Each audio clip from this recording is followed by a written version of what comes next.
Thank you very much, Ambassador. And now I give the floor to His Excellency Mr.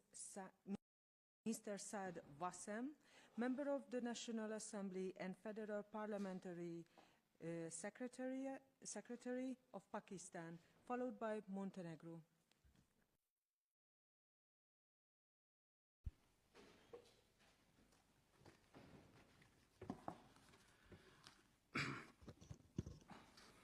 Bismillahirrahmanirrahim. Madam President, Excellencies, and distinguished delegates. What a great privilege to address the 16th session of United Nations Conference on Trade and Development. At the outset, allow me to commend Secretary General Madam Grispin and her dedicated team for steering UNCTAD with wisdom, empathy, and conviction. For 6 decades, UNCTAD serves as the conscience of international order, a place where developing countries could speak truth to power, and where ideas of equity and solidarity were translated into policy. From the days of its inception to now, debates on digital divides and debt distress, UNCTAD has remained a steadfast ally of the global South. Excellencies, Pakistan firmly believes that UNCTAD remains the United Nations principal body for the integrated treatment of trade, finance, investment, and technology, and that is one of the essential pillars of sustainable development. Its research, policy advice, consensus building that helps to continue to guide developing countries in navigating a world marked by volatility and inequality. As we renew its mandate at this conference, Pakistan joins G77 and China in affirming full support for UNCTAD centrality in promoting inclusive, development-oriented globalization. Excellencies, we gather at a moment when the world's economic compass seems adrift. Climate shocks devastate nations least responsible for emission. Conflicts and fragmentation erode trust. Debt burden multiplies even as fiscal space vanishes.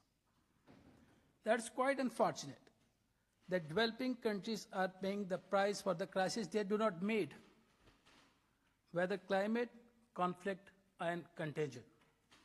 In this context, Pakistan aligns with Group of 77 in China in calling for a strengthened, development-oriented multilateralism rooted in solidarity, a fair and predictable international debt architect, ensuring timely and inclusive restructuring, reforms of international financial architecture and credit rating system that disadvantages developing economies, and the most important, scaled up concession finance for investment in infrastructure, technology, and human capital.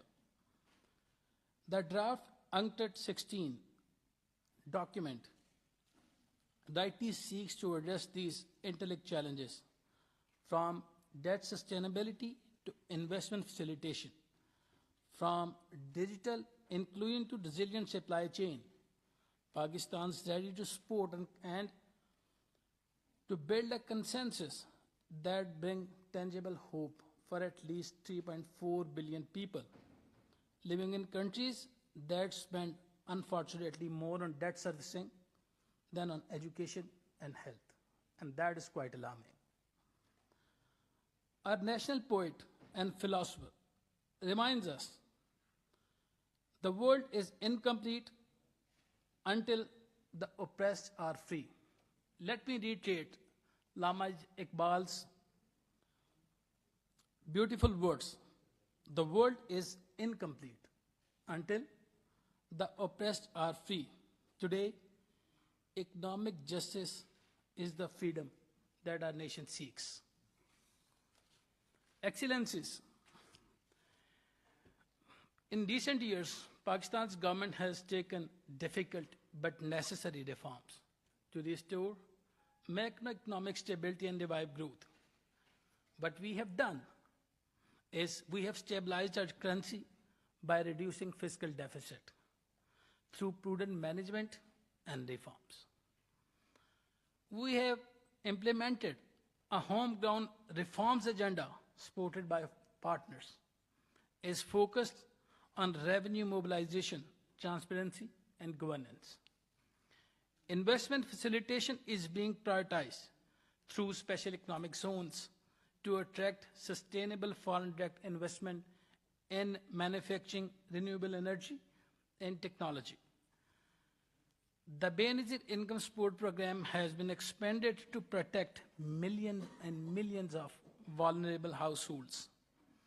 Through Digital Pakistan Initiative and National AI Strategy 2024, we are investing in humans, in human capital, and preparing our youth for digital economy. On the climate front, Pakistan is implementing large-scale resilient projects to safeguard communities and ecosystem. These actions demonstrate our conviction that economic sovereignty and social justice must progress together. Excellencies, Pakistan's development vision is inseparable from our belief in multilateralism and dialogue, in cooperation and in fairness, as we believe that these are the true engines of peace and prosperity. As we chart UNCTAD next 4-year course, Pakistan pledges its unwavering support for the organization work in empowering development countries to harness trade, investment, technology for inclusive growth. Excellencies, I need your kind attention. We must ensure that globalization becomes a partnership for all, not a privilege to few. Let me reiterate once again that we must ensure that globalization becomes a partnership to all, not a privilege to few. Not a privilege to few. Lastly, let us leave Geneva with renewed unity and purpose, so that in the spirit of the United Nations Charter, we may promote economic advancement of the people and truly leave no one behind. I thank you very much. Pakistan Zindabad. Thank you very much, Excellency. Now I give the floor to Her Excellency